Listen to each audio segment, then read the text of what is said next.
My guest on today's episode of What's Next is Jabez. Did I get that right, Jabez? Yes, 100%. Okay. All right. He possesses great leadership qualities, as his LinkedIn profile says, and he's a people person, capable of being a helping hand and building businesses from scratch. Building businesses is all about empowering those you work with and giving them that sense of responsibility, he says. The satisfaction he gets from working in different dimensions is going through the process of taking projects and being able to learn and grow himself.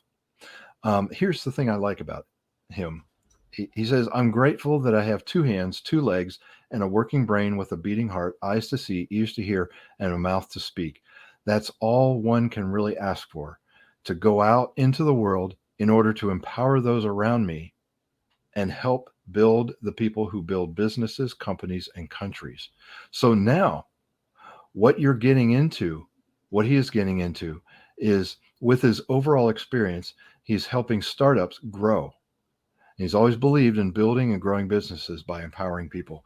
Welcome to the podcast, Jabez. Thank you, Scott. Thank you for having me, and it's been wonderful speaking to you as well. I've heard, probably heard great things about you as well, and seen great things for whatever you have done. And I look forward to learning from you as well. Well, thank you very much. Thank you very much. Let's get right into this. Where'd you grow up? What did you want to be when you were a kid? Right. So, where I grew up in Mozambique, and I was there for the initial 20 years of my life. So that was a big step, right? Me traveling around and being actually surrounded by international students and um, actually seeing different mindset, different perspectives at a young age itself. That's what got me to always try to understand people first, right? Everyone was different. Everyone was different in their own way. I mean, of course, everyone had flaws, and no one's perfect. But how do we deal with situations, and how do we interact with people to understand them in a better way?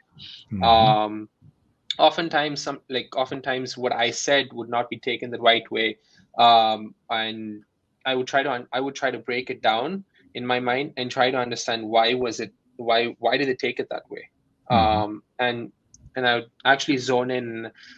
I don't get worked up about it, because I know that I had good intentions from my side.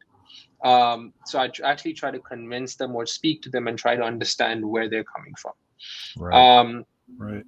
and when I grew up outside my natural self, like I was born in India, but I traveled around and I was taken abroad and so on, because of my parents, and that was an exposure that I really liked. I could see different perspectives and understand different people as well. Right. So, in your own words, I kind Mhm. of alluded to it in my introduction. In your own words, what's the essence of what you're doing right now? Right. Currently, what I do is I'm looking to work with businesses, and I take forward projects where I'm able to uh, understand the fundamentals of that particular business and actually research and learn about their business, whatever company it is that I go into, and try to set them up from bottom up, right? Mhm. Everyone's always looking at ways to set up businesses from top down, in terms of targets, in terms of structuring, in terms of how many employees we want, and so on. But no one's actually understanding what's the core principle, what's the core thing that runs that business. It's your face of what's the face of your business, and your face of your business is no one than your salespeople, right? So more often than not, your salespeople are not happy, and that's always been the case, but that's the barrier that I want to break. Okay.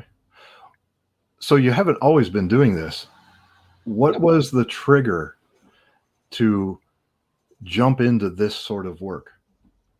Right. So if you look at early on in my career, I myself have been in sales and marketing, and I've done the I've done most of the work, or if not everything that pertains to sales and marketing, lead gen, to actually picking up the phone and dialing 100, 200, 300 calls a day, to ensuring that I get appointments and I'm able to go and meet them and actually close the sales, close the leads.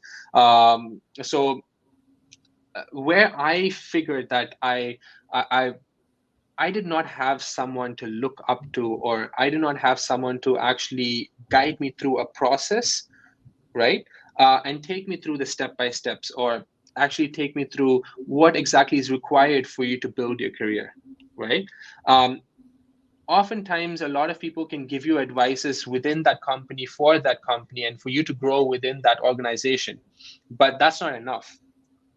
When you're working for one organization, you're looking to grow and you're looking to actually probably maybe 5 years, 10 years down the line, maybe even start your own business, right? But if you're so focused within that company and within the mindset of that organization, you're losing it, because you're literally building a bubble and you've stayed inside that bubble, Mm-hmm. right?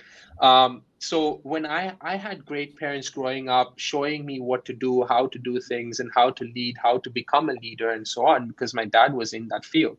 But at the same time, when I stepped out of my comfort zone, which is my home, I didn't actually have someone to support or guide me. And it started clicking to me once I started performing well in terms of my work, and then once I became a manager, I saw that anyone who came from training and anyone who came from the initial phases of the recruitment process still didn't have a vision and a mission for themselves, or a goal set for themselves. So that's when I started digging deep and started helping them, setting goals for them, setting goals for their career, and then within the company, and then also looking at opportunities where they can bloom and where they can grow. That's so you found, sounds like you found some satisfaction in that. It started out Right, with a need you personally had, right, and then you began to look at others having that same need, and now here you are, right? right. What's the best thing about what you're doing now? So I say this is the same reason why I got into sales, right? I got into sales and marketing because I wanted to get in. I was a mechanical, like, by degree, I'm a mechanical engineer, but I got into sales because I understood the process and the fundamentals. Because when you study mechanical engineering, there's design process, there's manufacturing process, everything is process oriented. So that I took those processes which I learned, and I put it into, like, literally applying it in my daily life into my sales skill set, and started blooming from that. Right now, why I got into sales was basically because I could reach out to a lot of people who I did not know. I'm meeting them for the first time, right? I'm meeting them. I have never seen them in my life. I've had probably one or two phone calls with them, right? And that's the same thing that keeps me going on till date. Now, why I do this and why I empower people and why I empower people to build businesses is not because I know everyone in that hierarchy or I know everyone in that business. I Most of the time I don't know anyone. I go into that company as an unknown factor. I go in and I actually try to train, develop, make them reimagine how they can actually look at their work style and lifestyle, and then train them to actually look at it in a way where they can grow themselves. So it's meeting new people. That's always meeting new people and providing them value on a daily basis. That's always been working out for me. And so that comes naturally because that's what you love. That's what feeds your. You are becoming the fullest expression of your unique design in Right. doing that. So you discovered that, and you took what training you received, and you parlayed it into what you're doing now with people, and you're finding the joy of that. So Right. let me finish with this question. For the person who is, they've got the idea of doing Hmm. something similar, maybe not exactly what you're doing, but doing something different like you're doing, Right. what advice would you give them at this point in their stage? Uh, it's Life is pretty simple when you look at it and break it down as a journey. right? So if I take my life for example, and if I break it down as a journey, every step or every failure, I look at it as a learning curve, right? Every up and every down is always a learning curve. You don't take your highs as something that you've done great, and like literally bring an ego into yourself saying that I'm the greatest, but actually look at your highs as a learning curve and be receptive to all the learnings that you can take. And at the same time, when you go to your lows, don't get bogged down and just say, okay, I'm done, right? Don't quit. Take a learning out of it, come back up, and actually empower yourself to get back up and do better, right? So that's what I would say. And anyone doing something similar to what I'm doing, I'd always tell them to go and focus on something that they're very passionate about. And having passion is nothing but also having the grit to do that on a daily basis, on a regular basis, to be repetitive, right? I've probably had like a couple of podcasts where I've repeated the same thing again and again. Why is that? Because I'm so passionate about what I said. That's what triggered me, and those are the emotions that are connected to me.